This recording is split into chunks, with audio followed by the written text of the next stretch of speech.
come.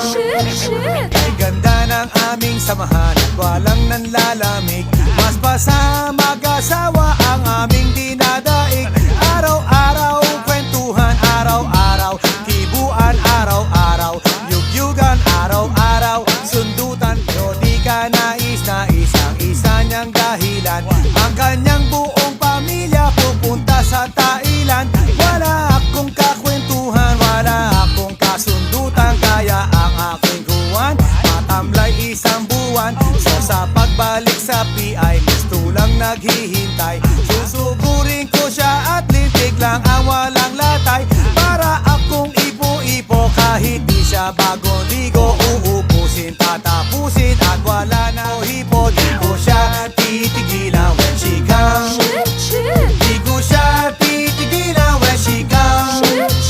Di ko siya titigilan, di ko siya titigilan, di ko siya titigilan when she comes. Di ko siya titigilan when she comes. Di ko siya titigilan, di ko siya titigilan, di ko siya titigilan when she comes. Di ko siya titigilan when she comes. Di ko siya titigilan when she comes. Di ko siya titigilan, di ko siya titigilan. Ako ay okay na at wala na bang aberya. Nang bigla siyang pag-aralin sa London ng nanay niya.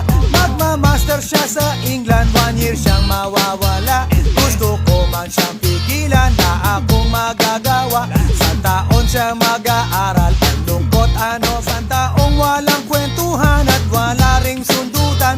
Habang siya ay nasa London, ako ay nanliliit.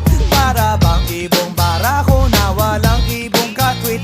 Ipunin lang ang galit at ibuhos sa telephone. Kontrolin ang ayaw, paawat-wat na testosterone. Pinangako sa sarili na aking pagtitisan. Pag nagkita muli kami ay wala nang awatan. Di ko siya titigilan when she comes.